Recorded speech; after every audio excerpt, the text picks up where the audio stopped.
বাংলাদেশ জামাতে ইসলামীর কেন্দ্রীয় নেতা শাহজাহান চৌধুরী কি বলে আপনারা আগে শুনুন। নির্বাচন শুধু জনগণ দিয়ে নয়, প্রশাসনকে অবশ্যই সবাইকে আমাদের আন্ডারে নিয়ে আসতে হবে। নির্বাচন শুধু জনগণ দিয়ে নয়, প্রশাসন দিয়েও নির্বাচন করাতে হবে। আমাদের কথায় উঠবে, আমাদের কথায় বসবে, আমাদের কথায় গ্রেপ্তার করবে, আমাদের কথায় মামলা হারাবে। প্রশাসন জামাতের কথায় উঠবে, জামাতের কথায় বলবে। তারা যদি মামলা দেয় সেই মামলা নিবে, আর যদি মামলা না নিতে বলে সেই মামলা নিবে না। জামাত ইসলামের এই এক বড় নেতা, তিনি প্রশাসনকে তাদের আন্ডারে এনে নির্বাচনী ফায়দা লড়তে চায়। প্রশাসন থাকবে জনগণের পক্ষে, জনগণ যাকে ইচ্ছা তাকে ভোট দিবে, কোনো দলের হয়ে প্রশাসন কাজ করবে না।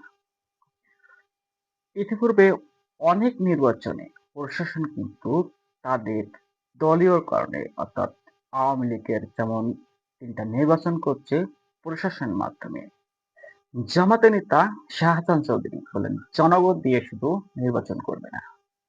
তো নির্বাচন তো দরকার নাই তাদের, তাহলে তো তারা প্রশাসনের মাধ্যমে নির্বাচন করে নিতে পারে। আওয়ামী লীগের মতো তারা হুদাই আহ সরকারি এত টাকা কেন খরচ করছে? তারা তো সহজেই প্রশাসনের কে বলে নির্বাচন করে নিতে পারে। তাদের কথায় উঠবে, তাদের কথায় বসবে।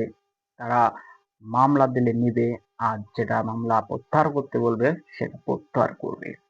তাহলে আহ প্রশাসন যদি দলের হয়ে কাজ করে, তাহলে জনগণ কাদের কাছে যাবে? রাজনৈতিক নেতা আজকের আছে কালকে নাই।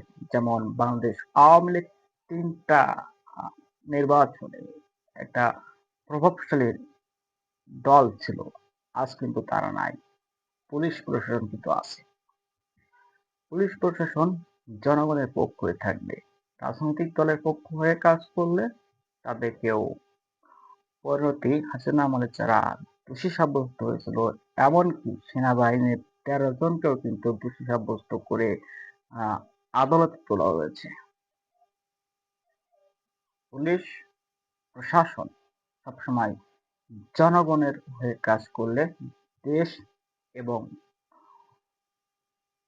দেশের জনগণের জন্য মঙ্গলময় হবে।